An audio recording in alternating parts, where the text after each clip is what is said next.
Hello and welcome. My name is Karen Skidmore, and welcome back to my very next midlife conversations. I really must come up with a better title for this, but it will work for now. I ran one of these sessions. Oh gosh, when it was during the summertime, probably about a month ago, about the invisible load, which proved very popular with a lot of you. So thank you very much for joining me for this session we're going to do on resisting rest. Really great topic to bring in at the change of seasons.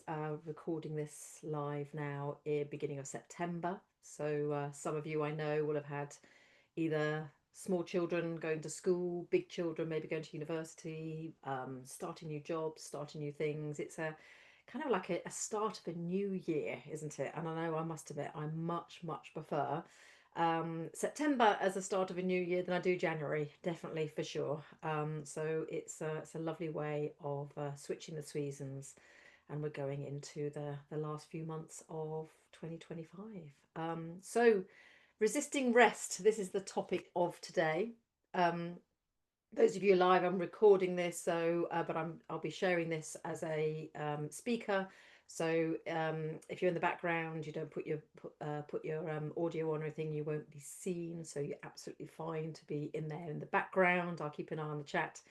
But we're going to cover uh, four things. Well, three things I want to talk about, and then one somatic exercise that I want to share at the end, which is incredibly useful, very simple, but very powerful to be able to help bring the nervous system down. But I want to dive in to this topic of resisting rest. Why rest feels hard, even though you know you need it. I'm going to start off looking at redefining tiredness, because there are lots of layers to tiredness. We often associate just with physical tiredness, but there are many other layers of tiredness going on, and it is not the new normal, even though everyone seems to be feeling tired all of the time. Why your body resists rest, because there is something going on there. It's not a discipline problem. There is something there that is stopping you from resting. We're going to redefine what rest actually means. There's some practical things that I want to share with you that have worked for me, that are working for the clients that I'm working with at the moment. And then I'm going to share with you the technique to, yeah, it's a really simple technique. I've started teaching this to my clients. Um, but before we dive in, first of all, who am I? I'm Karen Skidmore. I'm a Reiki practitioner and sound healer. I have spent the last 21 years working as in the head, doing mindset, strategy, business growth, working as a business coach, marketing consultant for many years. And this year I have had a massive shift and now work from basically head down. Work within the body. So, retrained as a sound healing practitioner, somatic embodiment facilitator, and this year Reiki, which was supposed to be just for me, but has become my thing now. So that's what I spend most of my time working with clients with, is within using Reiki, the Reiki healing energy process, and calming the body to be able to help you feel that you've got the energy for the next phase of your life. And writing on Substack as the midlife shapeshifter, because it's been one of a hell of a shapeshift for me, now, particularly as I'm postmenopausal and yeah, starting a new career, which is very exciting and a lot of fun. So rest, why is this an important topic? I've shared a lot about my journey over the years, the hard work story, how I've learnt not to rest, and you can read about that on my Substack if you want to go into the details of it. But it is an incredibly important topic because of how so many of us, particularly high performing women, women who overthink, go through the menopause, come out the other end. We are often running on cortisol, dopamine. Our parasympathetic nervous system is on sympathetic alert, and resting can be incredibly hard. It's very difficult. And in my personal experience, I found a big resistance to rest.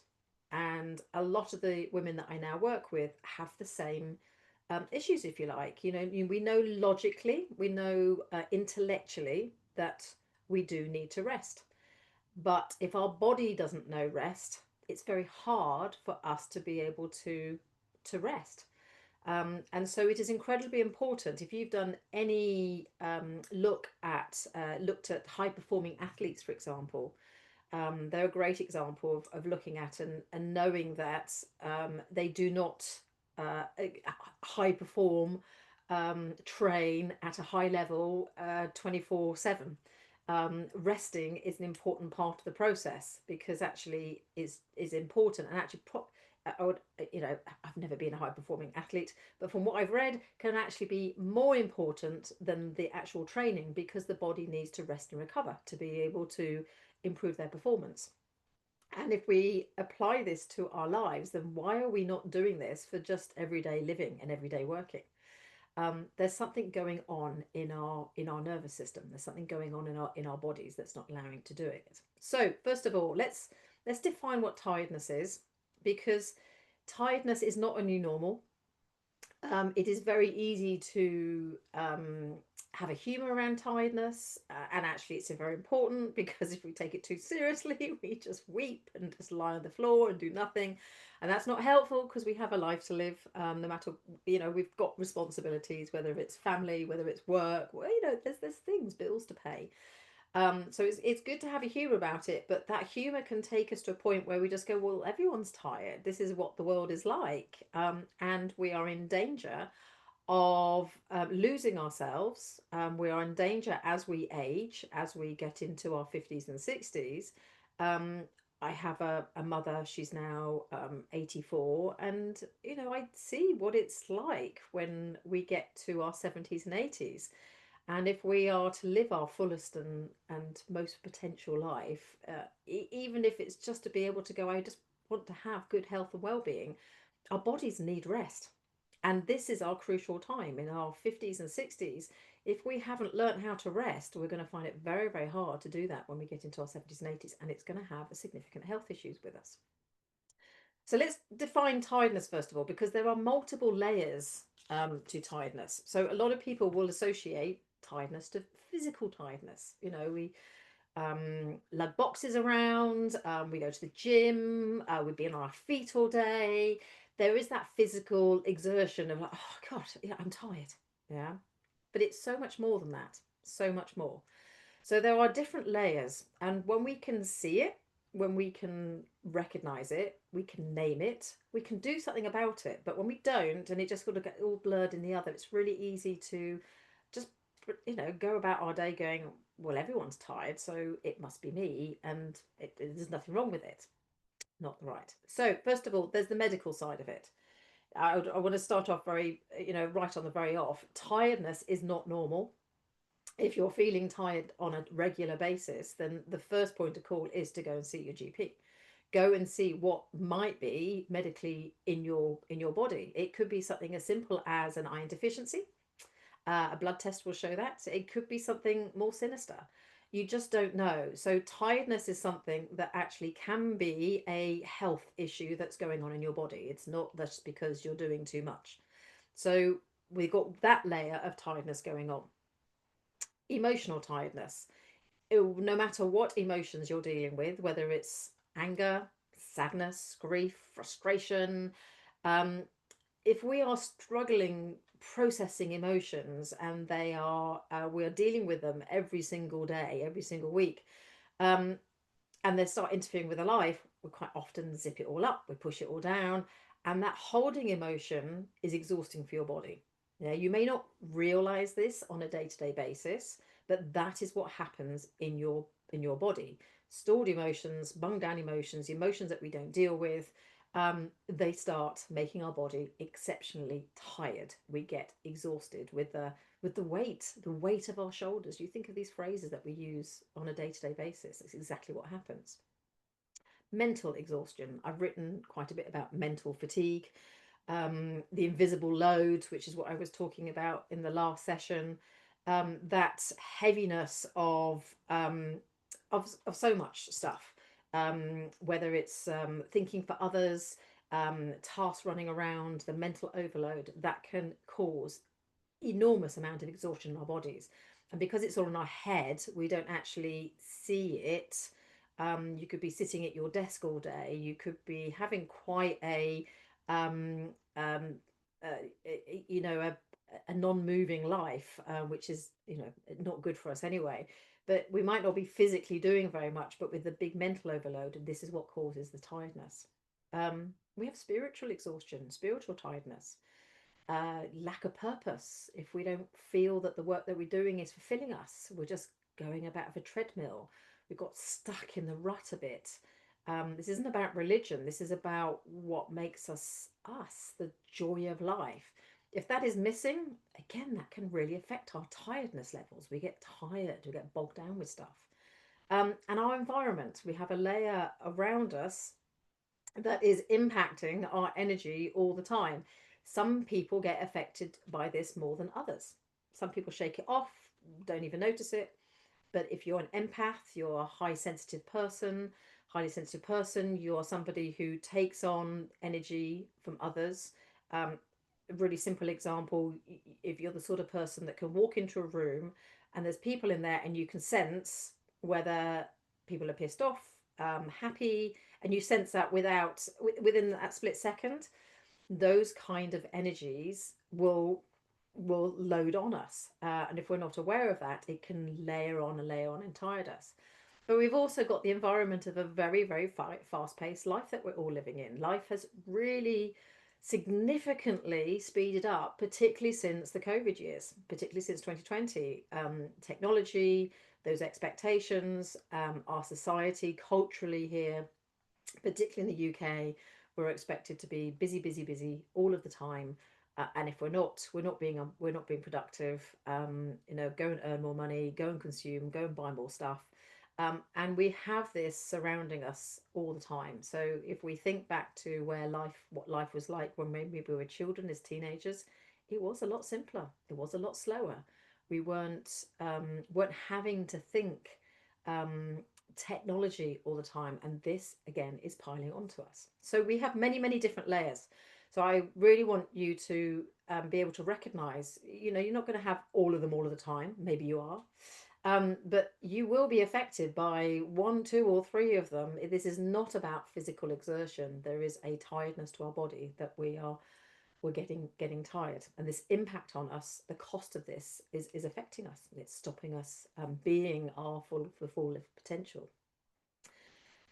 So why does our body resist? So if we know logically, intellectually that we need to rest, why are our bodies not letting us?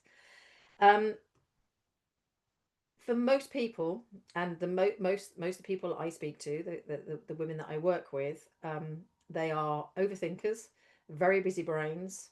Either they know they're ADHD, or they know they're neurodiverse of some kind, or they don't. But there is a lot of overthinking, a lot of cognitive power going on. Um, they've gone through or just in the tail end of menopause and going into postmenopause, and it may or may not have been a terribly good experience. And they're often creative, oh, excuse me, entrepreneurial, go-getters. They might not call themselves high performing, but that's essentially what it is that you're doing. You're performing at a very high level. You're juggling lots of things. You're very capable. You're very independent. And your nervous system is not wired for stillness. So if you're on a go, go, go, go all the time, your body has engineered itself, if you like, to help you go, go, go all the time. That's what your nervous system is designing to do. So your cortisol levels are probably higher than they need to be. Your dopamine hits all the time of being recognized and worth and value. Those dopamine hits that we get from checking our social numbers, number of likes on a post, what emails you're getting, any feedback you're getting from clients, those dopamine hits, those chemical reactions in the body just keep us wanting more, more, more. So when we've got that going on, our nervous system is just not wiring us for stillness. So if you know that going on holiday, for example, is exhausting, um, a holiday or a spa day is not necessarily going to be good for you, because it could stress you even further. How are you supposed to be still? I can't sit here and meditate. This is what this was this issue I had in my 40s.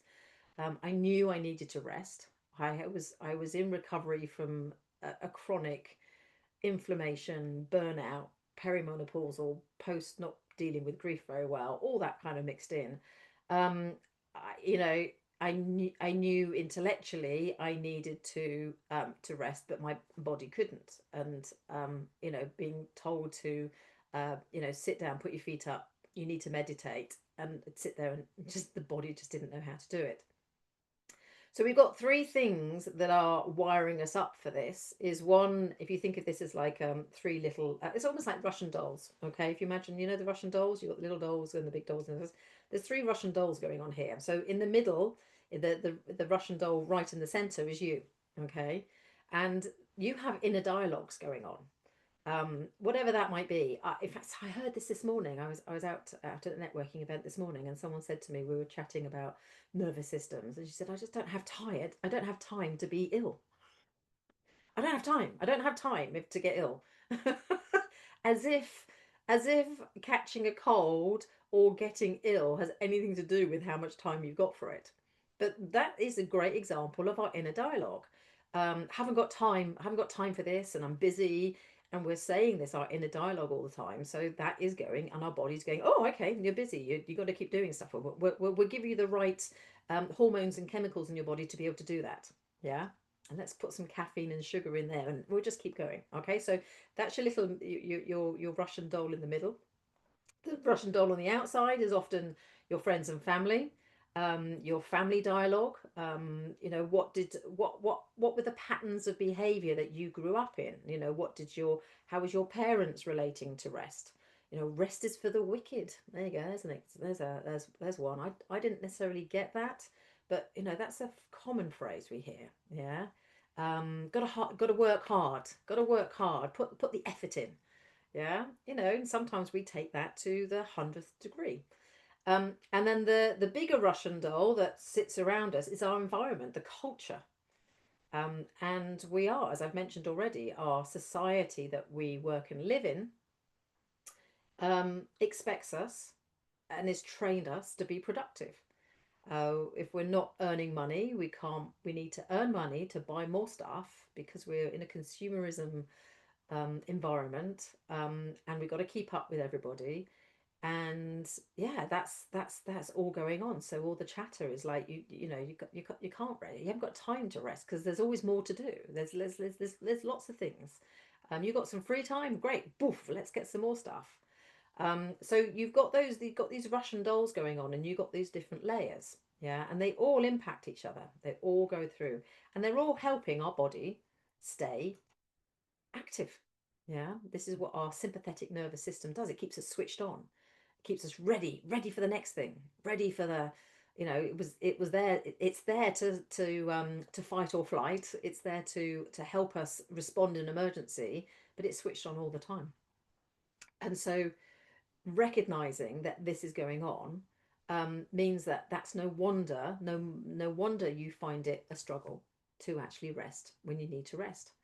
Um, Oh, I must mention as well about who's played the tiredness game with their partner. That's that says, oh, we still do it, that myself and my husband. I'm more tired than you. At the end of the day, can't be seen to be resting. The number of times that, particularly in my 40s, I used to jump off the sofa because I had to sit down because I was so exhausted. But as soon as I heard his car coming through on the driveway, key in the door, I was off the sofa in the kitchen, making myself busy because I couldn't be seen to be doing resting. Now, you didn't, that's me. That was my inner dialogue. I couldn't be seen to be thinking because we were playing the tiredness game. Yeah, who's more tired than others? So we have this going on. So when you recognize that, you go, oh, okay. So how could rest look like for you? So this is the point where we can start to recognize, okay, this is what's going on. How do we redefine rest? Now, when I was working through this is probably in my late 40s when I was recognizing I had a rest issue. Like I couldn't, my body couldn't rest. I had all the wrong thinking about it. And so I was doing a lot of work around, well, how could I simplify my life? What's going on? What's going on? So it was partly nervous system, partly how I was thinking about things. And one of the things I remember having a real allergic reaction to rest, because I defined rest as lying on the sofa, watching shit daytime TV, eating Wotsits. That was shameful. It was disgusting. It was unproductive. There was a real shame, because if I was doing that, what a waste of my day. What a waste of my life. Yeah. Now, fast forward to today, and I can rest, and I do rest. I do love a bit of shit TV in the daytime. I will. It's a great way of switching off, but I don't lie on the sofa all day watching shit TV all day, and I certainly don't eat Wotsits. Yeah, that's. I was like, that's so not me, and yet that's what I was afraid of. So it'd be interesting for you to take a moment to like really get clear, like what is rest for you? What if you somebody would say to you, right, you have to rest, what would it look like for you, and what are the feelings that are coming up? So we need to redefine it. Yeah, we need to really see about it, saying rest can be something completely different. Rest does not need always mean going to bed and sleeping. Cat naps are great, and it's one thing part as putting your feet up, but it's not all the same. Okay, so there's three things I want to share with you. First of all, so for redefining rest is one, calming the nervous system will take time. Okay, there is no on off switch that you can suddenly go, oh, I need to be calm. I need to be calm enough to be able to rest, because your nervous system doesn't work like that. Yeah, it works over a period of time. So to give you an example, the way I work with clients now, particularly around Reiki, is the Reiki energy healing process is a process that in fact, I won't go into too much detail about Reiki, but the process is about is calming the nervous system. Yeah, it's working with the different energy centers, but essentially it calms the nervous system. Now, what's happening, and this is what I'm seeing with the clients I'm seeing on a regular basis, is that the first session they're coming in at almost like DEFCON 1, all alert, ready for war. It's like, boof, I'm ready to go. Um, Reiki calms people down very, very quickly. It usually lasts for 24, 48 hours. And then the nervous system starts to come back up again. But what happens, and what I'm experiencing with clients, is that it's almost like if I was to drop a bouncy ball right now, the ball would bounce, but it wouldn't come back up to the same level of my hand. And as it bounces again, energy would dissipate, and it would suddenly get lower and lower and lower. And this is what I'm seeing with clients. So it takes them right down, and then the anxiety, the stress, the inflammation, whatever it is we're working on, goes back up, but it doesn't go back up to the point of where they came in. They come back up for another session, and it's like a bouncy ball. So this is how you can help calm your nervous system over time with practices and things that you can bring in your day to start resting your body, to know that it may take weeks, it may take months. It took me, I have to be brutally honest, it took me many years. Really was, my nervous system was shot to pieces. It took me a long time. I fought it. I really fought it like crazy. So hopefully by listening to what I'm sharing here today, you won't fight it as much. Really, I'll promise you, please don't fight it. So the more that you can surrender to the process, you're not going to lose control of your life. You're not going to suddenly like collapse and just not get out of bed for days on end. There's ways of being able to do it gently, okay, over time. So it depends on how wired you are. Yeah, the more wired you are, the more stressed you are, the more inflammation that's in there, the more whatever's going on in your body, it is going to take longer. But for a lot of you, you might just be, you're at DEFCON 3 or 4, yeah, and it's about bringing it in. So giving yourself permission to realize that this happens over time. This is not suddenly about, I'm going to go and meditate for 10 minutes. God damn it, I can't meditate. Yeah. Okay, so which moves me to the second point. For a lot of people that I work with, and this is for me as well, meditation is not the thing to start with. Yeah, meditation is incredibly important. and you will be able to do it, and it is something that you might want to do one day. But to begin with, it's not the thing to go for. Yeah, it's being able to identify active rest, rest that your body is still doing things, but what you're doing is you're resting your mind. You're doing something different from that's not productive, that's not ticking things off your to-do list, that's not running around being a taxi for your family or looking after your elderly parents or whatever, work or whatever it is that's like keeping you switched on. It's an active rest. Yeah. So this could be all sorts of things. Now, if I give it to you, coming back to the high performing athlete, I take my daughter, for example. She's a personal trainer, has been training for many years. She's in her mid-20s, and she talks about rest days all the time. So she's been a big lifts weights and has done a lot of lift weighting in the gym. She's doing running now. Her thing is running. She ran a marathon early this year. She talks about rest days. Now, her rest day is not just lying in bed all day. That's part of it. She does enjoy the lie-in. When she's not working, she'll eat a lot, but she'll walk and she'll get her steps in. So that gives you an example. It doesn't mean that she goes off and does her 15K or 20K run. She might just go for the 3K run and do it really gently. Yeah. So this is what we mean about active rest. It's changing the gears. Now, for some of you, this might be deadheading your flowers in the garden, gentle gardening, not like I've got a whole load of things to do in the garden. I've got to get this stuff done. It's kind of like, pottering, which is such an old person word to use, but pottering is a really good energy to bring into these sorts of things. Um, it could be walking out in nature, not counting your steps, but just going for a walk without listening to podcasts, without having a purpose for it, but just having 20 minutes out in nature and in the trees, wherever you might be able to get out a walk. Yeah, it could be doing jigsaw puzzles. I was speaking with somebody literally a couple of days ago, and her thing is jigsaw puzzles. Yeah, jigsaw puzzles is something she can get really obsessed about, and she loves it, and it completely tunes her brain out of everything going on, but she's physically doing something and she's engaged with something, and that's what helps her rest. Yeah, it could be painting, it could be baking, it could be batch cooking your meals, but doing it in a way that actually you enjoy it. It's bringing in some joy into your life of things. So rest doesn't have to be meditating, taking yourself to bed.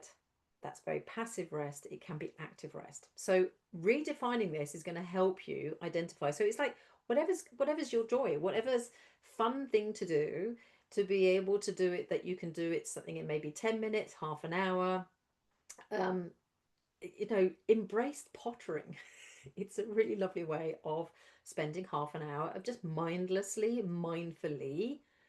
doing things whilst resting and calming your body. Okay, so redefine rest for yourself. It can be active. You don't have to be lying on the floor doing nothing.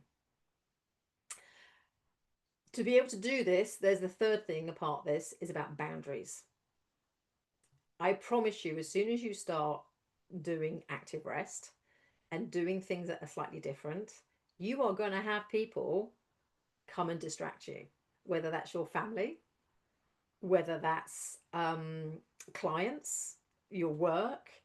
All of a sudden, you're going to have to check in with the dopamine hit of, oh, I'm needed. Of course, I'll come and help you. Oh my God, that's something else. It might not even be outwardly, oh God, I really don't want to do this, but it's like the dopamine hit comes through about, oh great, somebody wants me to do something. So you've got to get really good at boundary setting. You've got to get really good at saying no. Or as my boyfriend's girlfriend said, my son's girlfriend said the other day, which I was so proud of, no is a one word. Oh, that was it. No is a complete sentence. And I thought, bless her, she's learnt that at 21 years old. God, it took me about 47, 48 years to know that no is a complete sentence. But getting really clear about your boundaries. And if you have to tell somebody that just because I'm pottering in the garden, it looks like I'm not actually doing anything productive, I don't want to be disturbed. This is my time. I need this to decompress, to regulate myself. And I'm going to go for a walk, but I don't want anybody with me, or I don't want to do this as a dog walk and it's a job to do. It's being able to get really clear about whatever it is that you're doing. It doesn't need to be involving anybody else. And just because it looks like you're doing nothing, like reading a book in the sunshine, doesn't mean you can get disturbed. Yeah, it's a really important part of your day, really important part of your week. So, first of all, as just to recap on those three things, one is know that your nervous system takes time to calm down. Yeah. Two, identify activities that keep your body active but rest your mind. And three, get really good at setting boundaries to make sure that people do not disturb you in that time. Yeah. And then from there, you can then start weaning yourself onto more um, meditative type practices, more restful, more passive restful activities. But don't start there. Make it easy for yourself. Yeah. Get into practice of doing those things.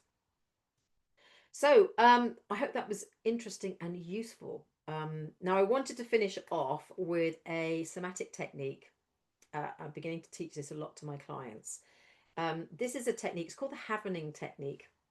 It was created many years ago, actually. It's for post traumatic stress disorder. And there's a whole thing. You can go and Google it. There's a whole website, the Havening technique, all sorts of different ones. But this is a very, very simple one to be able to do. You don't need to do it to music. You can do it sitting down. You can actually do this in a queue of the supermarket. But what it is, it's about stroking.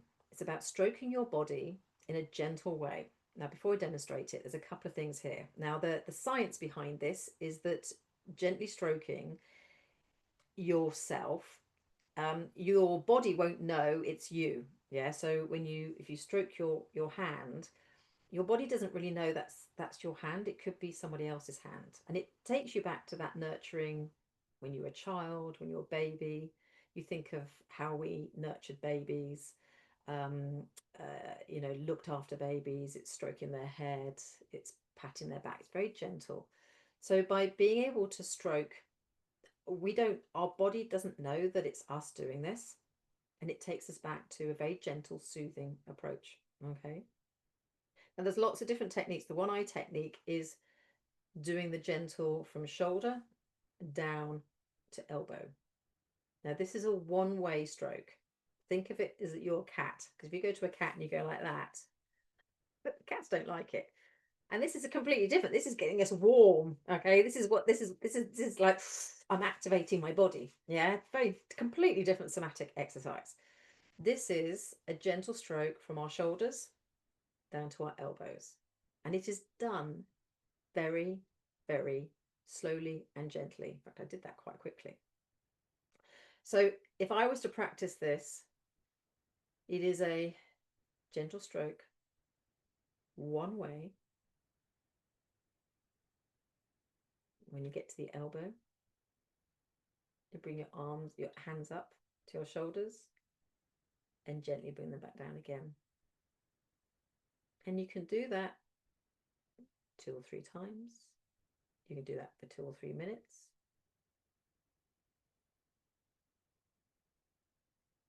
And as you do it, notice your breathing. Notice how your breathing slows. And this is scientifically proven to calm your nervous system. Now, I recommend you practice this in times of you're in a good place. Yeah, if you default to this when you're feeling jittery, and you haven't practiced it, I promise you're going to do it too quickly. Yeah, the time to practice this is when you're feeling relaxed. It could be before you go to sleep, when you get into bed. It could be when you first wake up in the morning. Yeah. It could be a nice quiet time when you're waiting for the kettle to boil. Yeah, there's these little moments in the day where you go, oh, I'm going to practice this. And the more you practice it when you're feeling in a calm place, the more that you can use this at times where you get on edge and you're feeling there's too much going on, you're talking too fast, you miss miss the junction of the road, and you're driving, it's all of those moments where you just, oh my god, I'm feeling like this is not good. Yeah. And it means that when you've practiced it in a calm way, when you're feeling calm, you can do this when you do need to calm yourself. Okay, so it's called the happening technique. As well, you can do it on your hands, you can do it there. There's it's this, but this is a really lovely, this is the kind of like the standard one. Yeah. And it's a lovely thing to do. As I said, you can do this waiting in the queue for the grocery. I mean, in the supermarket, or uh, in the car when you're waiting for whoever it is that you're picking up. Yes, sitting on a train, commuting. Yeah, because no one really notices. It's a really, really gentle somatic. So you don't need to do it to music. It's always there in your pocket. Okay. So practice that. And that can be a really gentle way of calming your nervous system and preparing yourself for active rest and more rest that you need in your body. So I want to finish off by saying this is really important. Yeah, this is not a nice to do. Resting, our bodies have to rest, particularly as we age. And I'm talking to you, particularly in your 50s and 60s. Our 50s and 60s are important years that we are pivoting from our 30s and 40s when we've had a very active life, lots going on. As women will go through menopause typically around 48 to 54, something like that. That's just typical. You might be early, you might be slightly later. But this shift that we have in our 50s, we've got some really golden opportunities to put the foundations in place so that we can live, not just live as old as we can, but have our bodies and our minds and our spirits to be able to show up when we're 70s and when we're 80s. Because I know from so many of the women I work with and so many other women I speak with, it's like I'm not ready to just roll over and do nothing in my 50s and 60s. We are part of a generation of women who are not um, ready to go off and, knit and retire and do nothing. Yes. We are part of a generation of women who have got many things to achieve and many things that you want to contribute and you want to make a difference. And this is why it's important that we spend these years helping us rest so that we can be like that high performing athlete, to be able to keep going and be able to be at our best when we want to be and when we need to be, the times that we need to, whatever it is that you're contributing and making a difference, and whatever legacy you want to leave behind. Because I promise you, as we get older, we lose this ability. We lose this ability, and it's now that we can do this.